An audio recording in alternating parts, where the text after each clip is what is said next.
స్వేచ్ఛ TV culture సాహితీ ప్రతిభ ప్రేక్షకులకు శ్రేయోభిలాషులకు 2025 సంక్రాంతి శుభాకాంక్షలు. జీవనాడు 36 సాహితీ ప్రతిభ కార్యక్రమానికి స్వాగతం. ప్రస్తుత కార్యక్రమంలో శ్రీశ్రీ సాహిత్య పరామర్శ అనే అంశంతో పాటు శ్రీశ్రీ సినీ గీతాలు పాడవోయి భారతీయుడ 10వ భాగం ప్రసారం చేయబోతున్నాం. వ్యాఖ్యాత జీవన్. తెలుగు సాహిత్యంలో ఎన్నదగిన విమర్శకులలో ఒకరు ఆచార్య రాచపాళెం చంద్రశేఖర్ రెడ్డి. మార్క్సిస్ట్ సాహిత్య విమర్శకునిగా ఆయన తెలుగు సాహిత్య వికాసానికి ఎంతగానో కృషి చేస్తున్నారు. ఆయన రాసిన శ్రీశ్రీ ప్రాపంచిక దృక్పథం అనే వ్యాసంలో శ్రీశ్రీని అనేక కోణాల నుంచి ఆవిష్కరించారు. ఈ వ్యాసంలో ఆయన భావవాద భౌతికవాద దృక్పథాల్లోని వ్యత్యాసాలను కూలంకషంగా చర్చించారు. వాటిని ఆధారం చేసుకుని శ్రీశ్రీ సాహిత్యానికి పునాదిగా నిలిచిన మార్క్సిస్టు భావజాలాన్ని విశ్లేషించాడు. మనిషి మధ్యయుగాల నాటి మతంలోకి గతంలోకి జారుకుంటున్న ప్రస్తుత తరుణంలో ఈ వ్యాసం ప్రాసంగికతను మనం చూడగలం. మత భావన మతోన్మాదానికి అధికార రాజకీయాలకు ఒక మెట్టుగా ఉపయోగపడుతున్న భయంకర వాస్తవ జగత్తులో ఈ వ్యాసం అనేక విలువైన అంశాలను స్పృశిస్తున్నది. సందర్భానికి తగిన వ్యాసం కావడంతో రాచపాళెం చంద్రశేఖర్ రెడ్డి గారి శ్రీశ్రీ ప్రాపంచిక దృక్పథం అనే ఈ వ్యాసాన్ని యథాతథంగా మీ ముందుంచుతున్నాం. వినండి. రాల్స్ ఫాక్స్ మాటలతో తన వ్యాసం ప్రారంభిస్తారు రాచపాళెం చంద్రశేఖర్ రెడ్డి. ఒక ప్రాపంచిక దృక్పథం లేనప్పుడు మానవ వ్యక్తిత్వాన్ని సంపూర్ణంగా స్వేచ్ఛగా వ్యక్తం చేయటం సాధ్యం కాదు. అలాంటి ప్రాపంచిక దృక్పథాన్ని సాధించనంత వరకు నవల లేదా సాహిత్యం కొత్త జీవితాన్ని పొందలేదు, మానవత్వం పునర్వికాసం పొందలేదు. రచయిత దృక్పథమే రచనకు కళాత్మక ఐక్యతనిస్తుంది. దేవుడు తన రూపంలో మనిషిని సృష్టించాడా, మనిషే తన రూపంలో దేవుడు సృష్టించాడా అన్న ప్రశ్నకు సమాధానమే ప్రాపంచిక దృక్పథం. దేవుడు చేసిన మనుషుల్లారా, మనుషులు చేసిన దేవుళ్ళారా మీ పేరేమిటి అన్న గురజాడ ప్రశ్నకు సమాధానమే ప్రాపంచిక దృక్పథం. ప్రకృతి, ప్రపంచం, మనిషి ఈ సంపుటి పుట్టుక వికాసాల పట్ల ఎరుకే ప్రాపంచిక దృక్పథం. ఇది మనుషులందరికీ తెలుసో తెలియకో ఉంటుంది. సొంత జీవితానుభవం వల్ల కానీ, చదువుల వల్ల కానీ, ఇతరులతో గల సంబంధంలోంచి కానీ ఈ దృక్పథం ఏర్పడుతుంది. రచయితలకు కళాకారులకు ఇది తప్పనిసరిగా ఉంటుంది. ఏ దృక్పథము లేకుండా ఎవరు ఏమీ రాయలేరు. ఏ దృక్పథము లేకుండా రాస్తున్నామని ఎవరైనా అన్నారంటే వాళ్ళు అజ్ఞానులైనా అయ్యుండాలి, లేదా మోసగాళ్ళైనా అయ్యుండాలి. ప్రాపంచిక దృక్పథం రచయితలకు ఒక ప్రాథమిక అవసరం, అర్హత కూడా. అయితే అందరూ రచయితల దృక్పథము ఒకటే కాదు. ప్రకృతి, ప్రపంచం, మనిషి సంపుటి పుట్టుక వికాసాలకు సంబంధించిన ప్రశ్నకు 2 సమాధానాలున్నాయి. మొదటిది, ఈ సంపుటికి ఒక సృష్టికర్త ఉన్నాడు. రెండవది, ఈ సంపుటి సహజంగా ఏర్పడింది. మొదటి సమాధానం ప్రకారం చైతన్యం ముందు, పదార్థం తర్వాత. రెండో సమాధానం ప్రకారం పదార్థం ముందు, చైతన్యం తర్వాత. పై ప్రశ్నకు మొదటి సమాధానం దేవుడు మనిషిని తన రూపంలో సృష్టించాడు. రెండో సమాధానం మనిషే తన రూపంలో దేవుని సృష్టించాడు. ఈ 2 సమాధానాల మధ్య నిత్యం సంఘర్షణ జరుగుతూనే ఉంటుంది. ఈ 2 సమాధానాల్లో మొదటిదాన్ని భావవాద దృక్పథమని, రెండో దాన్ని భౌతికవాద దృక్పథం అని అంటారు. భావవాదం ప్రకారం సర్వ సృష్టి పరమాత్మ సంకల్పంలోంచి పుట్టింది. భగవంతుడు సర్వశక్తి సంపన్నుడు, సకలాతీత శక్తి. మనిషి నిమిత్తమాత్రుడు, విధి చేతిలో కీలుబొమ్మ. దేవుడు సూత్రధారి, మనిషి పాత్రధారి. కర్మఫలానుభవమే జన్మ. దేనిని ప్రశ్నించే హక్కు మనిషికి లేదు. భగవంతుడు చరిత్ర నిర్మాత. భౌతికవాదం ప్రకారం సృష్టికి కర్త లేడు.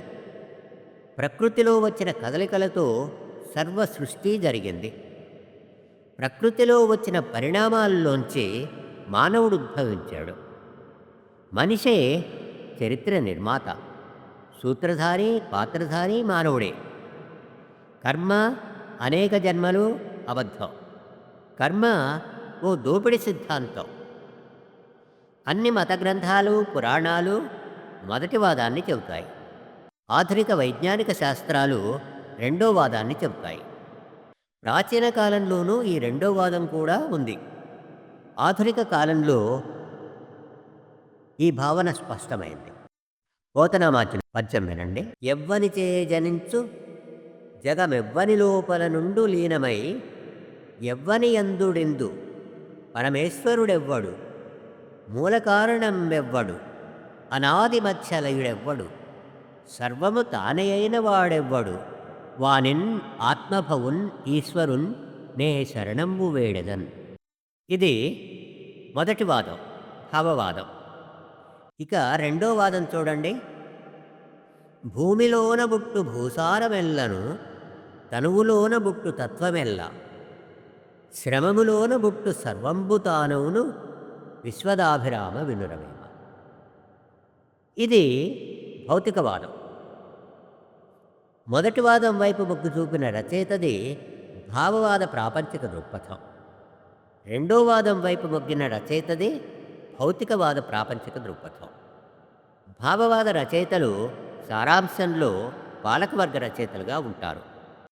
భౌతికవాద రచయితలు ప్రజల రచయితలుగా ఉంటారు. శ్రీశ్రీ భావకవిత్వం రాసిన కాలంలో పచ్చి భావవాద దృక్పథంలోనే రాశాడు. ఆయన కవిత్వంలో మొదటి రచనగా లభిస్తున్నది ధృతరాష్ట్రుడు తనకు చూపునివ్వమని శ్రీకృష్ణుని కోరడం గురించినదే.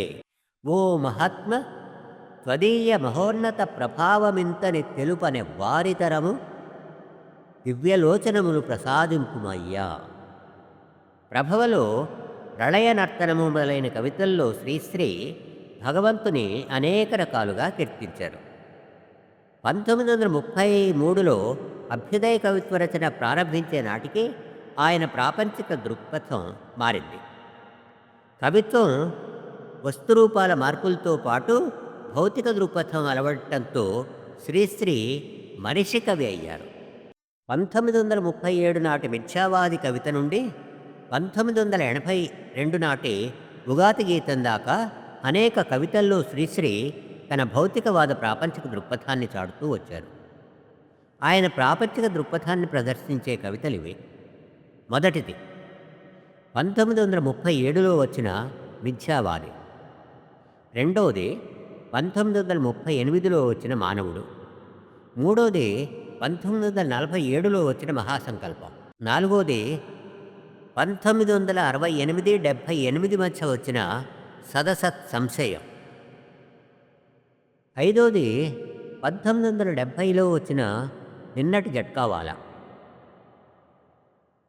ఆరోది 1977లో వచ్చిన దైవ ప్రార్థన.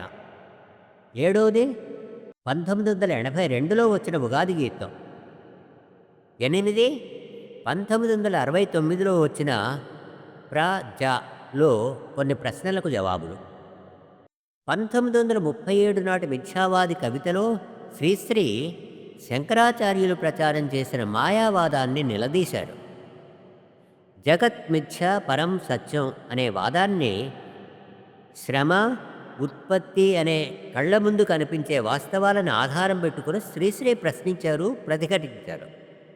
ఆయన భౌతికవాద దృక్పథం ఇక్కడి నుంచే మొదలైంది. కనబడినది కనబడదని, వినబడినది వినబడదని, జగతి మరపు స్వప్నం నిశ్శబ్దం, ఇది మాయ మాయ మాయంటావు, అంతా మిచ్చంటావు,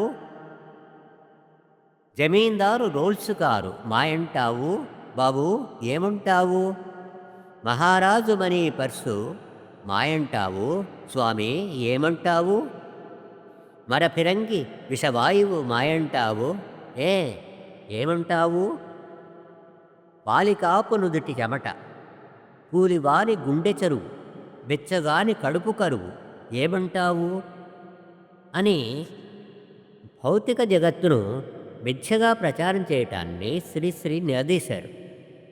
1938 నాటి మానవుడా కవితలో మనిషిని చరిత్ర నిర్మాతగా కీర్తించారు శ్రీశ్రీ. మనిషిని కేవలం పాత్రధారిగా చేసిన సాంప్రదాయ భావవాదాన్ని తిరస్కరిస్తూ మనిషిని సహజ సర్వస్వానికే సూత్రధారిగా కీర్తించారు. భావవాదం పరమాత్మ సంకల్పంలోంచి మనిషి ఆవిర్భవించినట్లు చెబుతుంది. శ్రీశ్రీ దానికి భిన్నంగా మనిషి పుట్టుకను ఇలా వర్ణించాడు. రాశిచక్రగతులలో, రాత్రిందివాల పరిణామాలలో, బ్రహ్మాండగోళాల పరిభ్రమణాలలో, కల్పాంతాలకు పూర్వం కదలిక పొందిన పరమాణువు సంకల్పంలో ప్రభవం పొందినవాడా మానవుడా మానవుడా అని మనిషి పుట్టుకను శాస్త్రీయంగా నిర్వచించిన శ్రీశ్రీ మనిషి విరాట్ స్వరూపాన్ని కవితలో ఆవిష్కరించారు. విశ్వమానవ దర్శనం చేశారు. ధర్మానికి గ్లాని కలిగినప్పుడు ధర్మ సంస్థాపనార్థం భగవంతుడు అవతరిస్తాడని సాంప్రదాయం చెప్తుండగా శ్రీశ్రీ ఈ కవితలో ధర్మ సంస్థాపనకు యుద్ధం చేసేవాడా, అన్యాయం భరించలేనివాడా అని భగవంతుడి స్థానంలో మనిషిని ప్రతిపాదించారు. దూరదృష్టి దూరశ్రవణ శక్తులు సాధించినవాడా మానవుడా. మనిషిని సర్వాంతర్యామిగా సర్వశక్తి సంపన్నుడిగా కీర్తించిన శ్రీశ్రీ 1947లో రాసిన మహాసంకల్పం కవితలో ఇలా అన్నారు: మనుష్యుడే నా సంగీతం, మానవుడే నా సందేశం. మనిషి తన తాత్విక వాస్తవికతగా చాటమే గాక మానవ జీవితంలో భగవంతుని ప్రమేయాన్ని పక్కన పెట్టాలని కూడా సంకల్పం చెప్పుకున్నారు శ్రీశ్రీ.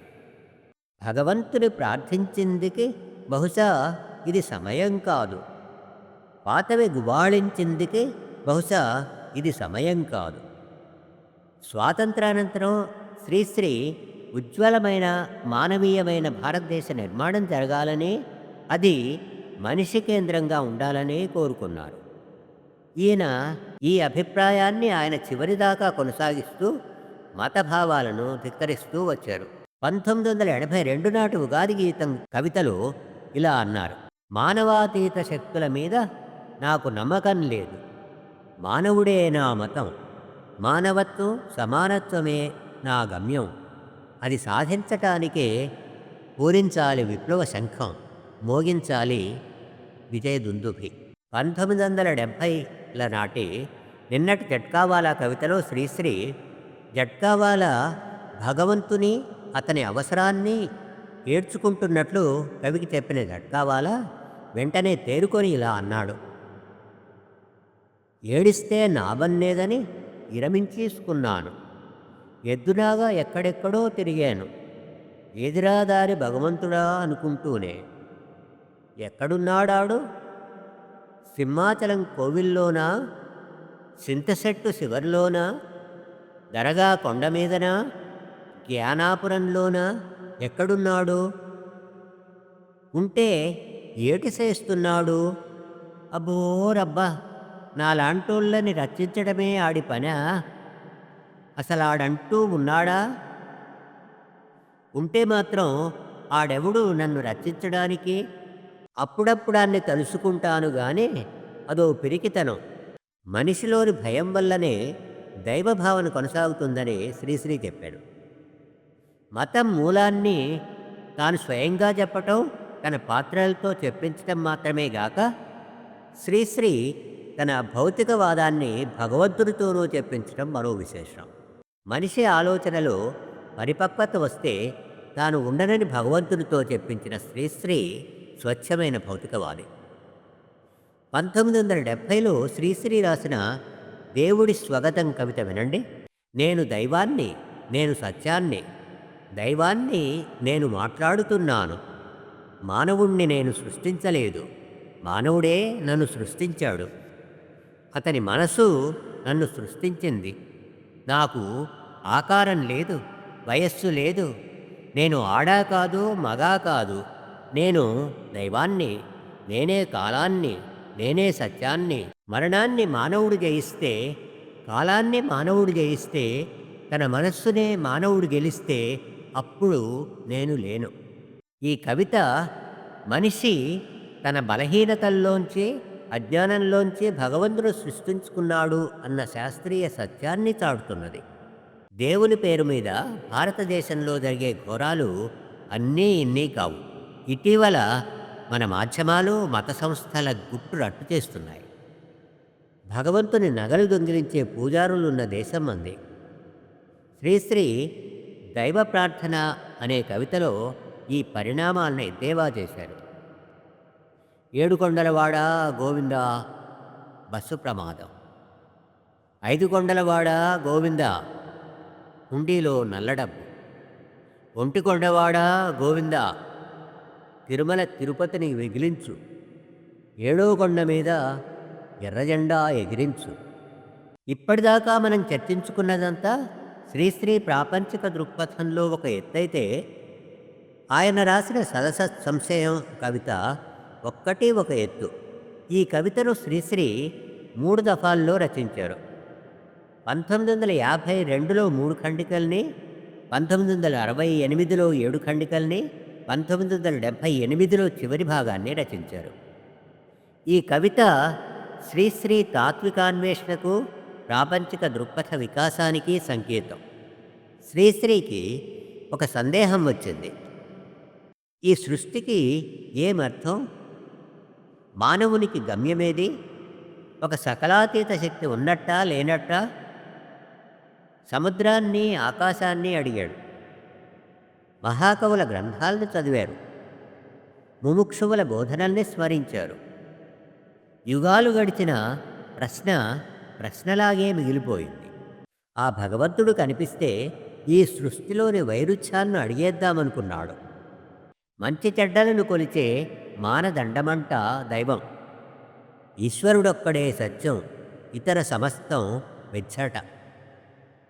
ఇలా సాంప్రదాయవాదుల ప్రబోధాలన్నింటినీ స్మరించుకున్న కవి చివరకు తేల్చుకున్నదిది: మెదడన్నది మనకున్నది, అది సరిగా పనిచేస్తే విశ్వరహ పేటికా విపాటన జరుగక తప్పదు. ఈ సందర్భంగా శ్రీశ్రీ భాగవతంలోని గజేంద్ర మోక్షం కథను ప్రస్తావించి, ఆ కథ మనిషికి పిరికితనం నూరిపోసే కథ అని, మనిషి శక్తియుక్తులను కించపరుస్తున్నదని వ్యాఖ్యానించారు.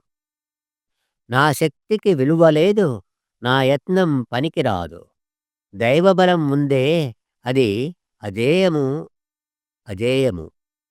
ఇంతా చెప్పి పిరికితనం నూరిపోయు పిట్టకథలతో బానిస మానసికత నగ్గించే మన పూర్వులనేమనాలి అని ప్రశ్నించారు.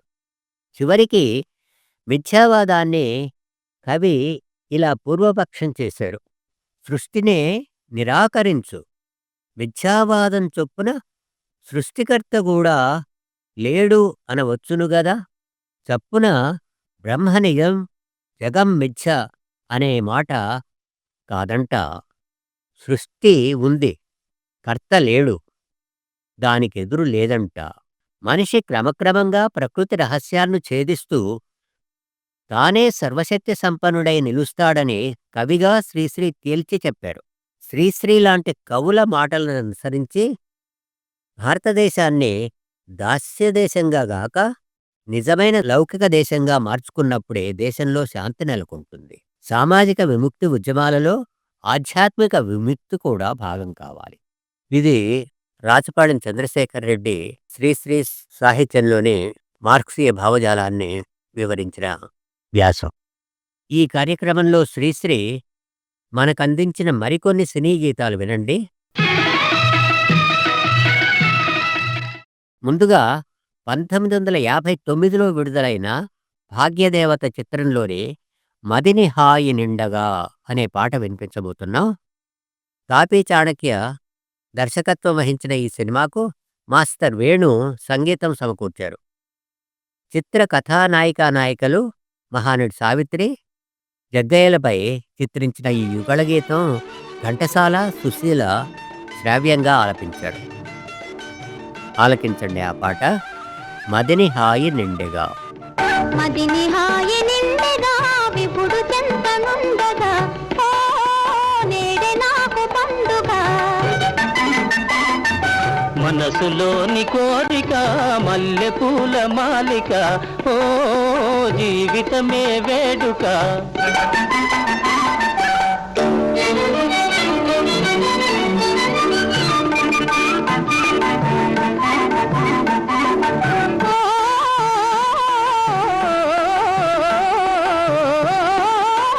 మన్నెల చిన్నెలతో వెన్నెల వెలుగులతో మన్నెల చిన్నెలతో వెన్నెల వెలుగులతో వేడుకగా కందమామ పలుకరించగా ఓ కదలి గుండె కరుగగా.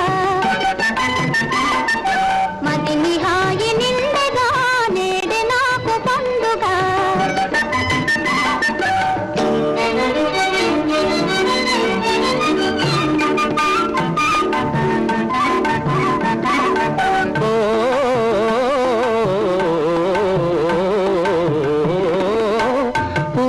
తోటలలో తేనెల తేటలతో పువ్వుల తోటలలో తేనెల తేటలతో వేడుకగా లే గులాబీ పలుకరించగా ఓ తేటి వచ్చి వాలదా. మనసులోని కోరిక మల్లె పూల మాలిక ఓ జీవితమే వేడుక.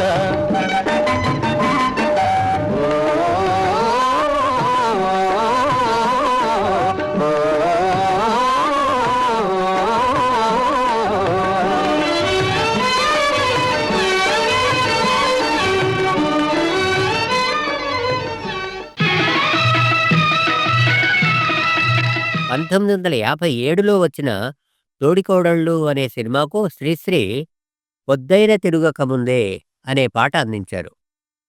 అన్నపూర్ణ పిక్చర్స్ వారి ఈ సినిమాకు ఆదుర్తి సుబ్బారావు దర్శకత్వం వహించగా మాస్టర్ వేణు సంగీతం సమకూర్చారు.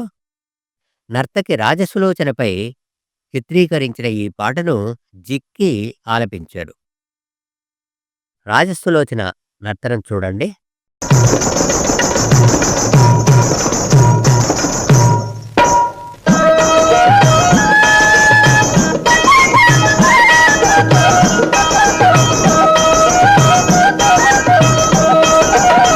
పొద్దైనా తిరగక ముందే చుక్కైనా పొడవక ముందే రెక్కలు కట్టుకు ఎగిరొచ్చావేమయ్య బల్లే మావయ్య నేరాలు పోవయ్య. పొద్దైనా తిరగక ముందే చుక్కైనా పొడవక ముందే రెక్కలు కట్టుకు ఎగిరొచ్చావేమయ్య బల్లే మావయ్య నేరాలు పోవయ్య.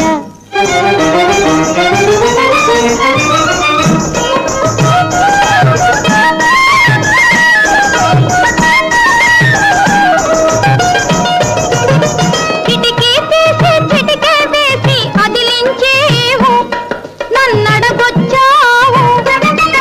ఎవరూ లేని సమయం చూసి ఏమని వచ్చావు నీవేమిటి తెచ్చావు. అన్యం పుణ్యం తెలియని నన్ను అలుసెందుకు చేస్తావు బల్లే మావయ్య నేరాను పోవయ్య.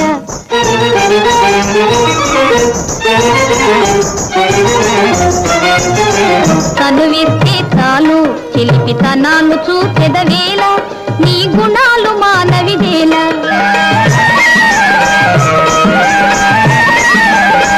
కనువిస్తే చాలు చిలిపితనాలు చూచెదవేళ నీ గుణాలు మానవిదేల. విలాసాలకి కులాసాలకి వేళా పాళా లేదా మధుగురి కంట పడితే తంట బరువే పోవును కాదా బల్లే మావయ్య నేరాను పోవయ్య.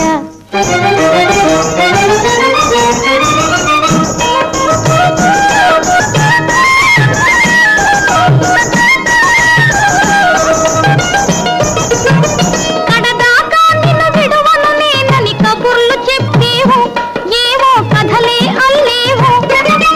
కమ్మని మాటలు నమ్మి తీయని కలలే కన్నాను నీ వలలో పడ్డాను.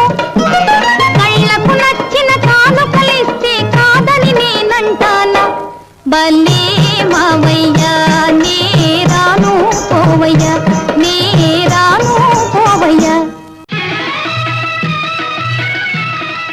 1961లో ప్రసాద్ ఆర్ట్ పిక్చర్స్ వారి భార్యాభర్తలు సినిమాకు శ్రీశ్రీ మధురం మధురం ఈ సమయం అంటూ ఓ ప్రేమ గీతం అందించాడు.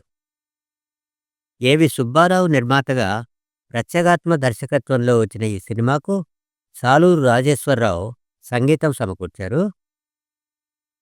నాయికా నాయకులు కృష్ణకుమారి అక్కినేనిపై చిత్రీకరించిన ఈ గీతాన్ని ఘంటసాల సుశీల మధుర మధురంగా ఆలపించారు. వినండి ఆ పాట మధురం మధురం ఈ సమయం.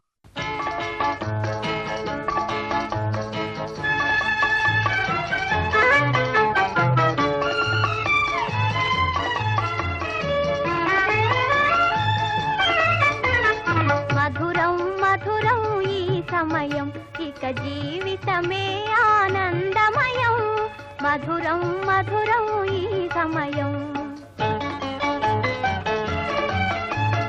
చల్లని పున్నమి వెన్నెలలో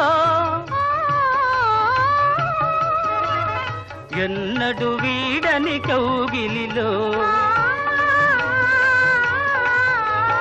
చల్లని పున్నమి వెన్నెలలో ఎన్నడు వీడని కౌగిలిలో కన్నులో వలపు కాంతులు మెరయగా మధురం మధురం ఈ సమయం ఇక జీవితమే ఆనందమయం మధురం మధురం ఈ సమయం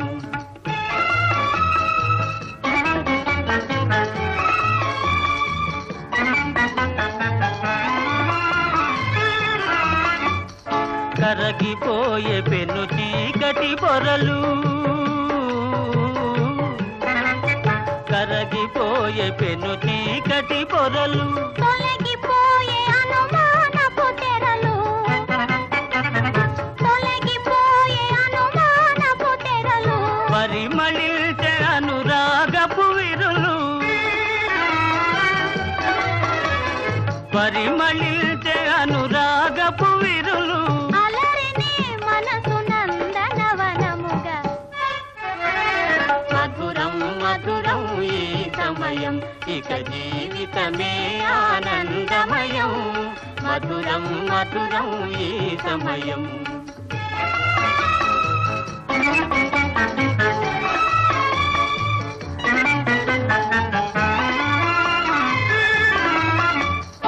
సఫలమాయ మన తీయని కలలు సఫలమాయ మన తీయని కలలు జగము నిండె నవజీవన కళలు జగము నిండె నవజీవన కళలు పొంగి పొరలే మన కోర్కెల అలలు పొంగి పొరలే మన కోర్కెల అలలు భావియే వెలిగే పువ్వుల బాటగా మధురం మధురం ఈ సమయం ఇక జీవితమే ఆనందమయం మధురం మధురం ఈ సమయం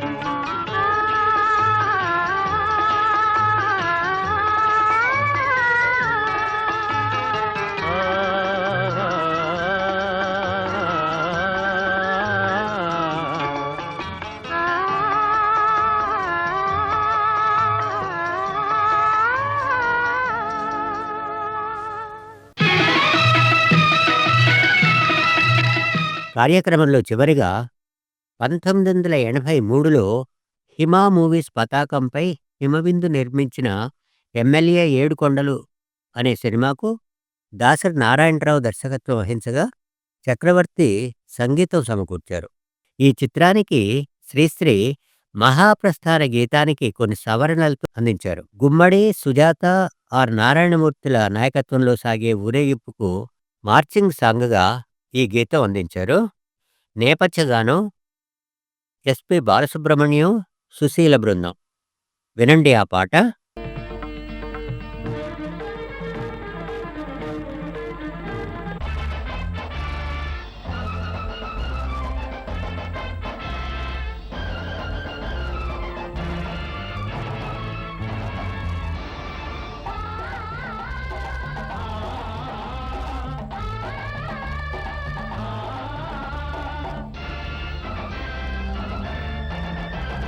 పతితులారా భ్రష్టులారా పతితులార భ్రష్టులార బాధా సర్పదష్టులారా ఏడవకండి వస్తున్నాయి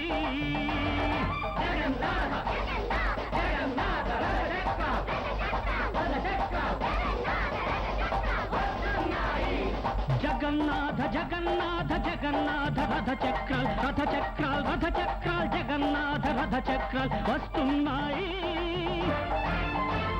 పతితులారా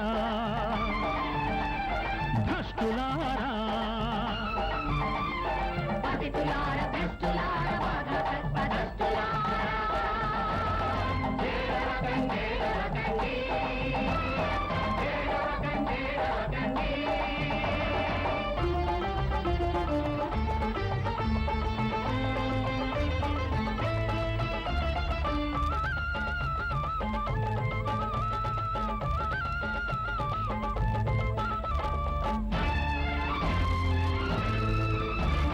సింహాచలం కదిలింది హిమాచలం కరిగింది వింధ్యాచలం పగిలింది సింహాచలం హిమాచలం వింధ్యాచలం సంధ్యాచలం మహానగాలెగురుతున్నాయి మహారథం కదులుతున్నది చూర్ణమాన ఘూర్ణమాన దీర్ణమాన గిరి శిఖరాలు గిర్ర తిరుగుతున్నాయి పతితులార భ్రష్టులార బాధా సర్పదష్టులారా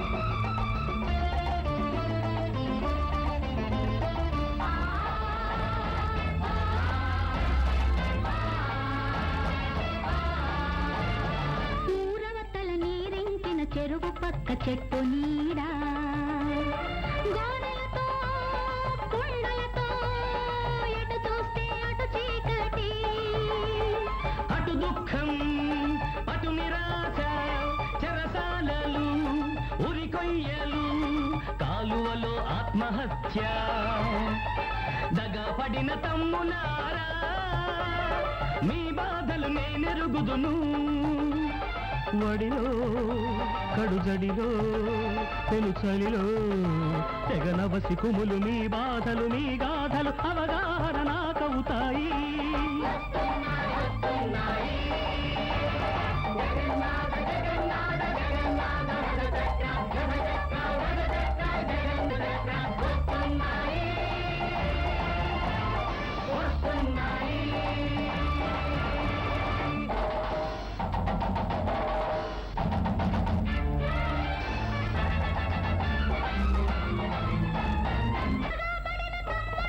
కోసం నడుం గట్టి ఆకాశపు దారులంట హడావుడిగా వెళ్ళిపోయి రథ చక్కట్టిస్తాను భూకంపం పుట్టిస్తాను విషవాయువు మన ఫిరంగి టార్పెడో.